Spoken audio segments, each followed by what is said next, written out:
Hi students, hi everyone. This is Mr. V again. I hope you guys had a great month of April and that you have an even better month of May. And the cool thing about the month of May is that many of you guys already know it is Mental Health Month.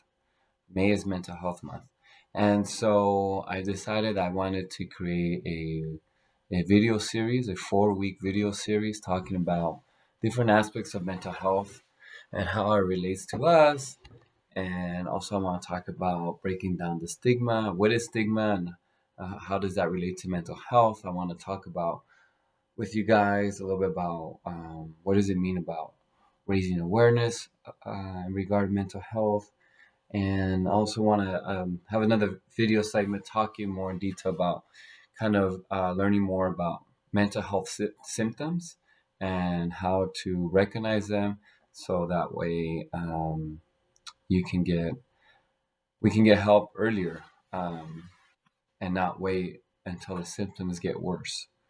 So a lot of times when I talk about mental health, so this week, before I go there, this week I want to talk about just talking about the question, what is mental health?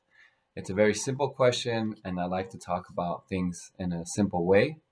So it helps me understand it, and then it helps me to explain it.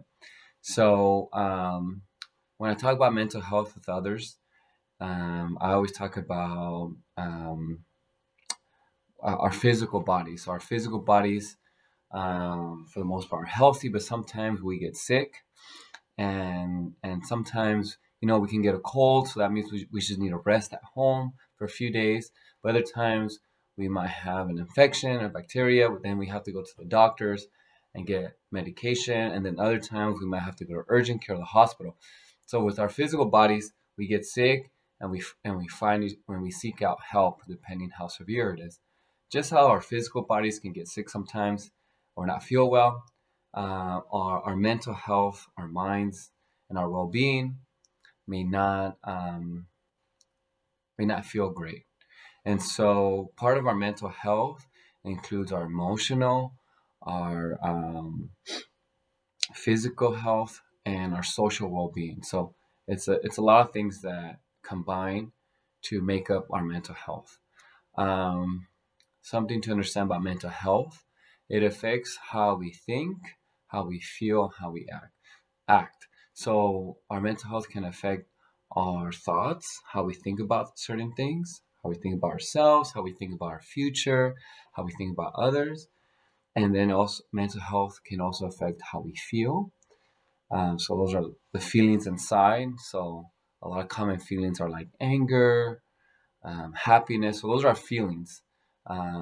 Sadness. So our mental health can affect our feelings. And then something really important to understand is that our mental health can affect how we act, or in other words, our behaviors.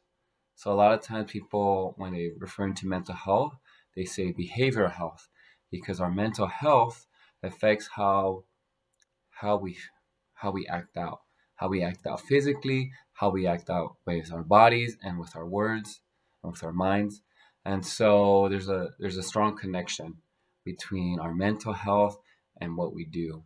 Um, and then our mental health can also really affect our schoolwork.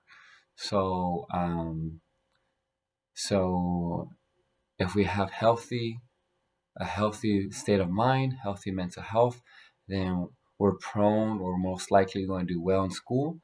But then when we are dealing with mental health symptoms or illnesses, then it's really hard to focus in school or do our schoolwork or have the desire to do well in school. Um, Something else about mental health is that it affects us throughout our whole lives. Um, so So when we become adults, it doesn't disappear. We still have to work on our mental health, our mental well-being, and even when we become adults, we still become depressed, we still become anxious, and so life still affects us, and we just have to learn how how about ourselves, our bodies, and our minds. So that way we can learn how to better adapt and cope when things happen in our lives that are not great. Um, and then something really quick: certain things that affect our mental health are biological factors, so our genes and our brain chemistry, our life experiences. So sometimes if we go through something really bad or other things, it can affect our mental health. And then something called our family history. So, so for instance, in my family, depression runs in my family. So that means that there are family members, so like brothers and sisters and parents, and then I also have family members who are aunts, uncles, and cousins that deal with depression or have symptoms of depression. So it doesn't mean that I'm gonna get depressed. I'm gonna have depression. It just means that the likelihood of me being depressed or feeling more depressed than other people are a little bit higher because it runs in my family.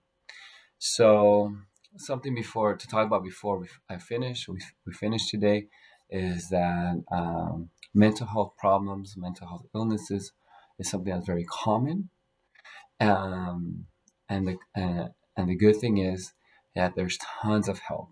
There's tons of help for you and your family members um, to help you to deal with your mental health and your mental health problems and mental illnesses. And the good thing is that when people seek out help, most of the time people get better. So that's something really hopeful to think about. Um, so if any of you have questions or any of you family members have questions or want more information about mental health, you or they can reach out to me and my work email. It is Henry HENRY Villeda VILLEDA at desertsands.com. And feel free to email me, and I'll be more than happy to reply. Thank you, everyone. I hope you guys have a great day and a great week, and I can't wait to talk to you guys again the following week. Take care. Bye.